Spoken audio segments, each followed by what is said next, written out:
എല്ലാവർക്കും നമസ്കാരം. ഏതും ജാതി പ്ലാന്റേഷൻ ആൻഡ് നഴ്സറിയുടെ പുതിയൊരു വീഡിയോയിലേക്ക് സ്വാഗതം. നമ്മുടെ വിയറ്റ്നാം സൂപ്പർ എർലിയുടെ തൈകൾ ഇപ്പോഴും അവൈലബിൾ ആണോ എന്ന് ചോദിച്ച് ഒരുപാട് പേര് വിളിക്കാറുണ്ട്. നമുക്കിപ്പോഴും ആവശ്യത്തിനുള്ള ഒരു ക്വാണ്ടിറ്റി ഇരിപ്പുണ്ട്. ഇപ്പം നമ്മൾ വീഡിയോയിൽ കാണിക്കുമ്പോൾ വളരെ ചെറുതായിട്ട് നിങ്ങൾക്ക് തോന്നും, പക്ഷേ ഒരു സ്ഥലത്തല്ല, നമുക്ക് തൈകൾ ഇങ്ങനെ മാറി നമ്മൾ പല സ്ഥലത്തായിട്ട് വെച്ചിട്ടുണ്ട്. ഇപ്പം ഇരിക്കുന്നത് മൊത്തം ഒരു വിയറ്റ്നാം സൂപ്പർ എർലിയുടെ തൈകളാണ്. ഒരു 500ഓളം തൈകൾ നമ്മുടെ അടുത്ത് ഇപ്പോഴും നമുക്ക് സ്റ്റോക്കുണ്ട്, കൊടുക്കാൻ പറ്റുന്ന അത്യാവശ്യം വലിയ തൈകളാണ് ഇതെല്ലാം കുഴിച്ച് വെച്ച് കഴിഞ്ഞാൽ ഒരു വർഷത്തിനുള്ളിൽ തന്നെ ചക്ക കായ്ക്കാൻ തുടങ്ങുന്ന ഒരവസ്ഥയിലുള്ള പ്ലാവൻ തൈകളാണ്. ഇപ്പോൾ നമ്മൾ ഈ വർഷത്തെ ആദ്യത്തെ ആയതുകൊണ്ട് നമുക്ക് നല്ല തൈകളുണ്ട്. ഇപ്പോൾ നോക്കിയാൽ അറിയാം, ഇതിൻ്റെ ഇടയ്ക്ക് നിന്നൊക്കെ ഇങ്ങനെ ആളുകൾ വരുമ്പോൾ ഇതിൻ്റെ ഇടയ്ക്ക് നിന്നാണ് പെറുക്കുന്നത്. പിന്നെ നമ്മൾ വൈകുന്നേരങ്ങളിലാണ് ഇതെല്ലാം ഒന്ന് അടുക്കി റെഡിയാക്കി വെക്കുന്നത്. അപ്പം ഇത് നമുക്കിപ്പോഴും വിയറ്റ്നാം സൂപ്പർ എർലിയുടെ തൈകൾ അവൈലബിളാണ്. അതിൻ്റെ കൂട്ടത്തിൽ തന്നെ നമുക്ക് J33 ഡെങ്സൂരിയുടെയൊക്കെ തൈകൾ അവൈലബിളാണ്. പക്ഷെ അതിൻ്റെ തൈകളുടെ എണ്ണം ഇച്ചിരി കുറഞ്ഞിട്ടുണ്ട്.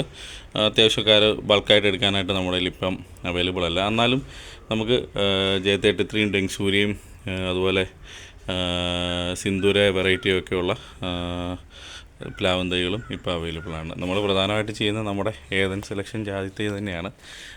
ഏതൻ സെലക്ഷൻ ഇനത്തിൽപ്പെട്ട നമ്മുടെ ജാതിത്തൈയാണ്. നമുക്കിപ്പം ജാതിത്തൈ നല്ല അത്യാവശ്യം നോക്കിയറിയാം, ഒരു തട്ട് വന്നിട്ട് അടുത്ത് കൂമ്പെടുക്കുന്ന തൈകളാണ്. അപ്പം ഇത് ആണ് ഇപ്പം നമുക്ക് അവൈലബിൾ ആയിട്ടുള്ള തൈകൾ. അപ്പോൾ ഈ തൈകളുടെ പ്രത്യേകത എന്നാന്ന് വെച്ച് കഴിഞ്ഞാൽ, ഇങ്ങനെയുള്ള തൈകൾ കൊണ്ടുപോയാൽ പെട്ടെന്ന് അടുത്ത തട്ട് വരും. അപ്പോൾ അതുകൊണ്ട് ആളുകൾ ഈ സമയത്ത് തൈകൾ വാങ്ങിക്കുന്നതായിരിക്കും എപ്പോഴും നല്ലത്. കാരണം നിങ്ങൾക്ക് നോക്കിയാൽ മനസ്സിലാകും, അടുത്ത കൂമ്പ് പൊട്ടാൻ തുടങ്ങിക്കഴിഞ്ഞാൽ പെട്ടെന്ന് തന്നെ തൈകൾ കയറിപ്പോകും. അപ്പം നമുക്ക് ആവശ്യത്തിനുള്ള തൈകൾ ജാതി തൈകളും ഇരിപ്പുണ്ട്. ആവശ്യമുള്ളവർ വിളിക്കുക. പിന്നെ നമ്മുടെ ഏറ്റവും പ്രധാനപ്പെട്ട ഒരു ഐറ്റമാണ് നമ്മുടെ അബിയുവിൻ്റെ തൈ നമുക്കിപ്പം നഴ്സറിയിൽ അവൈലബിളാണ്. അതുപോലെ തന്നെ നമ്മുടെ കാസർഗോഡൻ നാടൻ വെറൈറ്റി കവുങ്ങാണ് നമുക്കിപ്പോൾ അവൈലബിൾ ആയിട്ടുള്ളത്. അങ്ങനെയുള്ള ഐറ്റംസ് എല്ലാം ഉണ്ട്. നമുക്കിപ്പോൾ അബിയുവിന് 80 രൂപയാണ് വരുന്നത്. കാസർഗോഡൻ നാടൻ വെറൈറ്റിക്ക് 15 രൂപയ്ക്കാണ് നമ്മൾ കൊടുക്കുന്നത്. പിന്നെ മോഹിത് നഗറിൻ്റെ വളരെ കുറച്ച് തൈകൾ ഇരിപ്പുണ്ട്, അത് 20 രൂപയ്ക്കാണ് കൊടുക്കുന്നത്. അബിയുവിന് നമുക്ക് നമ്മുടെ നഴ്സറിയിൽ 80 രൂപയാണ് വരുന്നത്. അതുപോലെ തന്നെ പ്ലാവിനങ്ങളെല്ലാം 80 രൂപയും.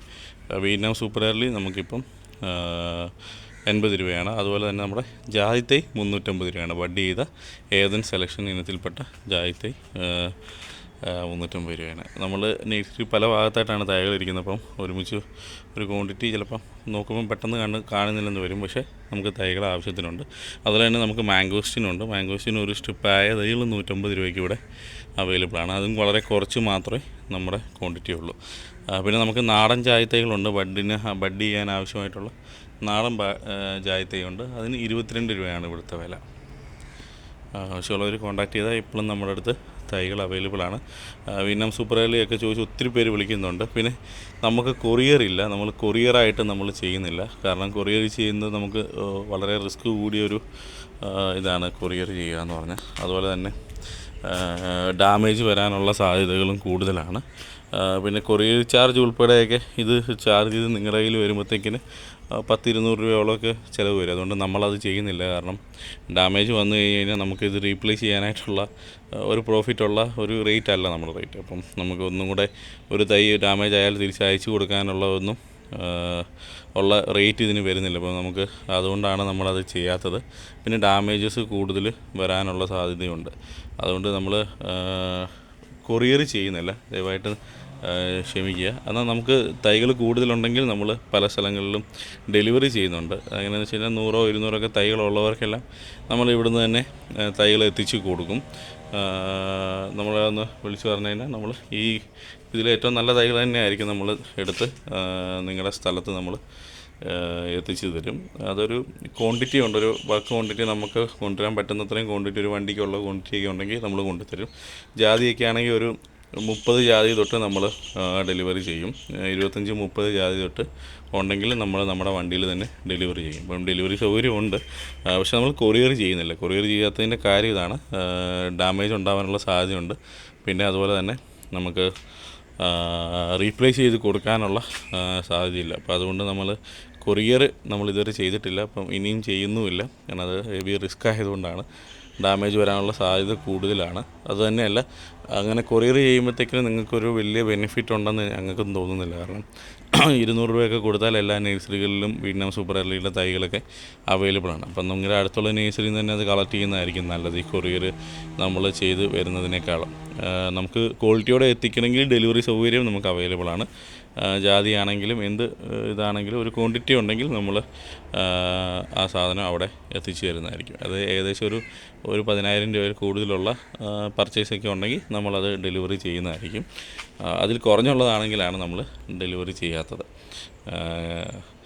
അപ്പം അതിന് ആണെങ്കിലും ട്രാൻസ്പോർട്ടേഷൻ ചാർജ് എന്നൊക്കെ പറഞ്ഞു കഴിഞ്ഞാൽ നിങ്ങൾക്ക് വൺ സൈഡ് 25 രൂപയാണ് കിലോമീറ്ററിന് നമ്മൾ നമ്മുടെ നഴ്സറിയിൽ നിന്ന് ട്രാൻസ്പോർട്ടേഷൻ ചാർജായിട്ട് ഈടാക്കുന്നത്.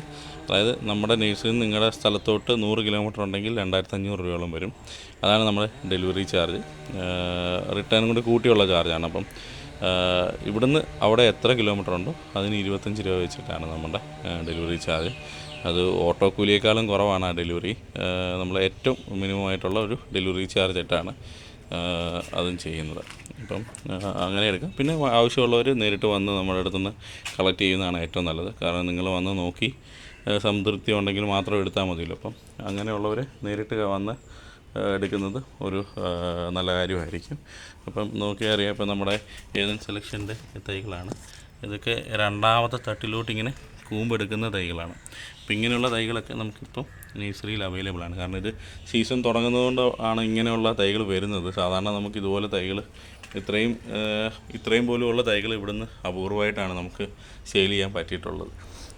കാരണം അതിന് മുമ്പ് തന്നെ നമ്മുടെ തൈകൾ തീർന്നു പോകാറുണ്ട്. അപ്പോൾ ആവശ്യമുള്ളവർ ബന്ധപ്പെടുക. നമ്മുടെ നഴ്സറിയിൽ വന്ന് തൈകൾ കളക്ട് ചെയ്യുക. അതിൽ ഡെലിവറി ചെയ്യേണ്ടവർ വിളിച്ചാലും നമ്മൾ ഡെലിവറി ചെയ്തു തരുന്നതാണ്. ഇപ്പോഴും നമുക്ക് വിയറ്റ്നാം സൂപ്പർ എർലിയിലൊക്കെ ധാരാളം തൈകൾ അവൈലബിൾ ആണ്. പിന്നെ നഴ്സറി വരുന്നവർ ദയവായിട്ട് വിളിച്ചിട്ട് വരിക. കാരണം നഴ്സറിയിൽ നമുക്ക് സ്റ്റാഫും കാര്യങ്ങളൊന്നുമില്ല. അപ്പോൾ എപ്പോഴും ഇവിടെ ആളുണ്ടാവണമെന്നില്ല. അതുകൊണ്ട് ഒന്ന് ജസ്റ്റ് വിളിച്ചിട്ട് വരുവാണെങ്കിൽ അതൊരു സൗകര്യമായിരിക്കും. പിന്നെ നിങ്ങൾക്ക് ആവശ്യമുള്ള സാധനം ഉണ്ടോ എന്ന് ചോദിച്ചിട്ട് വരുവാണെങ്കിലും അതൊരു ഉപകാരമായിരിക്കും. കാരണം നമ്മുടെ തൈകൾ ഇപ്പം ചില ഓർഡറൊക്കെ ഇപ്പം നമുക്ക് ജായത്തൈ മംഗലാപുരത്തോട്ട് ഒരു ഓർഡർ ഉണ്ടായിരുന്നു. ഈ വർഷത്തെ ഒരു ആദ്യത്തെ ഓർഡർ 250 തൈ ആയിരുന്നു. അപ്പോൾ അത് കയറി പോകുമ്പോൾ സ്വാഭാവികമായിട്ട് ഷോർട്ടേജ് വരും. അങ്ങനത്തെ ഒരു 1-2 സെയിലൊക്കെ വന്നു കഴിഞ്ഞാൽ നമുക്ക് സ്വാഭാവികമായിട്ടും തൈകൾക്ക് ഷോർട്ടേജ് വരും. അതിപ്പം പ്ലാവും തൈ ആണെങ്കിൽ ഒരു 200ഓളം പ്ലാവും തൈ ഇടയ്ക്ക് നമുക്ക് പാലാ സൈഡിലോട്ട് കൊണ്ടുപോയിട്ടുണ്ട്. അപ്പം അങ്ങനെ വരുമ്പോഴത്തെ അങ്ങനെ ഒരു 2-3 ഓർഡർ വരുമ്പോഴാണ് നമുക്ക് ഷോർട്ടേജ് വരുന്നത്. അപ്പോൾ അതുകൊണ്ടാണ് നമ്മൾ സ്വാഭാവികമായിട്ടും നിങ്ങളോട് പറയുന്നത് ഒന്ന് വിളിച്ച് തിരക്കിയിട്ട് വരിക. അപ്പോൾ ഇവിടെ വരെ വന്ന് ബുദ്ധിമുട്ടുന്നതിനേക്കാളും ഒന്ന് ചോദിച്ചിട്ട് വരുവാണെങ്കിൽ അത് സൗകര്യമായിരിക്കും. നിങ്ങൾക്കും ഒരു ബുദ്ധിമുട്ടുണ്ടാവില്ല. അപ്പം അതുകൊണ്ട് അങ്ങനെയുള്ളവർ ഒന്ന് ചോദിക്കുന്നത് നല്ലതായിരിക്കും. പിന്നെ ഒരുപാട് കർഷകർ ഇപ്പം നമ്മളോട് വിളിച്ച് ചോദിക്കുന്നൊരു ചോദ്യമുണ്ട്. വെള്ളക്കെട്ടിൽ ജാതി വെക്കാൻ സാധിക്കുമോ? വെള്ളക്കെട്ടുള്ള പ്രദേശത്തും മറ്റം പോലുള്ള പ്രദേശത്തൊക്കെ ജാതികൾ വെക്കാൻ പറ്റുമോ എന്നുള്ളത്. അപ്പം നമ്മളിപ്പം നമ്മുടെ തൈക്കകത്തൊക്കെ നമ്മൾ സാധാരണ ഒരു തവണ അല്ലെങ്കിൽ 2 തവണ കൂടുതൽ ഒരു കാട്ടുജാതിയിൽ ബഡ് ചെയ്യാറില്ല. അപ്പം നമ്മൾ മാക്സിമം ഒരു 1/2 അടി മേളിൽ വെച്ചിട്ടാണ് സാധാരണ രീതിയിൽ ബഡ് ചെയ്യാറ്. കാരണം ഇത് ഇത്രയും കയറ്റി വെക്കുന്നത് എന്തിനാണെന്ന് വെച്ച് കഴിഞ്ഞാൽ ഇത് നിങ്ങൾ മറ്റം പോലെയുള്ള പ്രദേശങ്ങളിലാണ് കൃഷി ചെയ്യുന്നതെങ്കിൽ ഈ ബഡ് വുഡ് മൂടാതെ ഈ ബഡ് വുഡിന് താഴെയായിട്ട് മണ്ണിട്ട് നിർത്താൻ വേണ്ടിയിട്ടാണ് ഇതിങ്ങനെ വെക്കുന്നത്. ഈ ബഡ് വുഡ് മൂടിപ്പോയാൽ മാത്രമേ അവിടെ ചീക്കൽ പോലെയുള്ള രോഗങ്ങൾ ഉണ്ടാകാനുള്ള സാധ്യതയുള്ളൂ. അപ്പോൾ അതുകൊണ്ടാണ് നമ്മൾ ഇച്ചിരി കൂടെ കയറ്റി വെച്ചിട്ട് ബഡ് ചെയ്യുന്നത്. നിങ്ങൾ നോക്കിയാൽ അറിയാം. അങ്ങനെയുള്ള തൈകളും നമ്മുടെ അടുത്തുണ്ട്. സാധാരണ നമ്മളൊരു 3 ഇഞ്ച് 4 ഇഞ്ച് തൊട്ട് ചെയ്യാൻ തുടങ്ങും. പക്ഷേ അത് ബഡ് മൂടി വിടാനുള്ള സൗകര്യത്തിന് വേണ്ടിയിട്ടാണ്. പക്ഷേ പിന്നീട് ഇപ്പം ആളുകൾ ഏറ്റവും കൂടുതൽ അങ്ങനെ ഒരു ചോദ്യം ചോദിക്കുന്നതുകൊണ്ടാണ് ഇച്ചിരി കൂടെ കയറ്റി വെച്ച് ചെയ്യുന്നത്. അപ്പം 2 പേർക്കും ഇത് ഉപയോഗിക്കാനായിട്ട് പറ്റും. അപ്പം മേളിലോട്ട് കയറും തോറും ഈ കാട്ടുജാതിയുടെ ഇത്രയും ഭാഗം വെള്ളത്തിൽ ഒരാഴ്ചയോളം മൂടി കിടന്നെന്ന് പറഞ്ഞാലും യാതൊരുവിധ പ്രശ്നങ്ങളും വരാറില്ല. എന്നാൽ ഈ ബഡ് വുഡ് മൂടിപ്പോയി പക്കുവേര് പൊട്ടുന്നിടത്താണെങ്കിൽ സ്വാഭാവികമായിട്ടും അവിടെ ഒരു കേടും ചീക്കലും ഉണ്ടാവാനുള്ള സാധ്യതയുണ്ട്. അപ്പോൾ അതുകൊണ്ട് മറ്റത്തിൽ നമുക്ക് കൃഷി ചെയ്യാം. വെള്ളം കയറുന്നിടത്ത് നമുക്ക് ജാതി കൃഷി ചെയ്യാം. വർഷത്തിൽ 365 ദിവസവും വെള്ളത്തിൻ്റെ സാന്നിധ്യമുള്ള സ്ഥലങ്ങളിലും ജാതി കൃഷി ചെയ്യുന്നുണ്ട്. പക്ഷേ അത് ഇങ്ങനെയാണ്. ഈ ബഡ് വുഡ് മൂടാതിരിക്കുകയാണെങ്കിൽ അതിൻ്റെ മേളിൽ വെച്ചാണെങ്കിൽ യാതൊരുവിധ പ്രശ്നമില്ല. അത് കാട്ടുജാതി ആയിരിക്കണം റൂട്ട് സ്റ്റോക്ക് എന്നുള്ളതും കൂടെ നമ്മൾ ശ്രദ്ധിക്കണം. അല്ലെങ്കിൽ നമുക്ക് സ്വാഭാവികമായിട്ടും പ്രശ്നങ്ങൾ ഉണ്ടാവാനുള്ള സാധ്യതയുണ്ട്. അപ്പോൾ അതും നമ്മളൊന്ന് ശ്രദ്ധിക്കുക. ആ കാര്യത്തിൽ നമ്മളൊരു അങ്ങനെയുള്ള സ്ഥലങ്ങളിലും ജാതി കൃഷി ചെയ്യാൻ പറ്റും. പക്ഷേ ബഡ്വുഡ് മൂടുന്നത് സംബന്ധിച്ച് മൂടാതിരിക്കുക.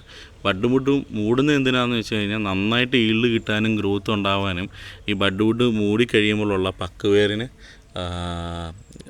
അതിനുള്ള ത്രാണിയുണ്ട്. അപ്പോൾ ആ പക്കുവേര് മൂടിപ്പോയി വന്നു കഴിഞ്ഞാൽ, അതായത് ഇതിപ്പോൾ നിങ്ങൾ നോക്കിയാൽ അറിയാം, ഈ തൈയുടെ ബഡ്വുഡ് ബ്രൗൺ ആയി തുടങ്ങി. ഈ ബ്രൗൺ ആയി കഴിഞ്ഞ് കഴിഞ്ഞാൽ നമുക്കിത് മൂടിക്കഴിഞ്ഞ് കഴിഞ്ഞാൽ അവിടുന്ന് പക്കുവേരുണ്ടാവും. പക്കുവേരാണ് മേളിലെ മേൽവളങ്ങളും കാര്യങ്ങളും എല്ലാം പിടിച്ചെടുക്കുന്നത്.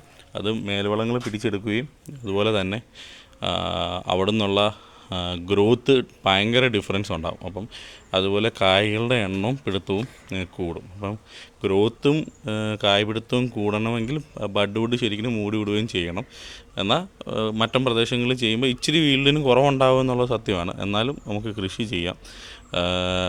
വളങ്ങളും കാര്യങ്ങളും നന്നായിട്ട് കൊടുക്കുകയും എല്ലാം ചെയ്ത് കഴിഞ്ഞാൽ സ്വാഭാവികമായിട്ടും അതിലുള്ള ഒരു ഈൽഡ് കിട്ടും. നല്ല ഈൽഡ് കിട്ടാനാണ് ഒരു 10%, 20% കൂടുതൽ ഗ്രോത്തും ഈൽഡും കിട്ടുന്നത് ബഡ്വുഡ് മൂടുമ്പം തന്നെയാണ്. എന്നാൽ മറ്റു പ്രദേശങ്ങളിൽ നമുക്ക് കൃഷി ചെയ്യാം എന്നുള്ളതാണ് അതിൻ്റെ സത്യം.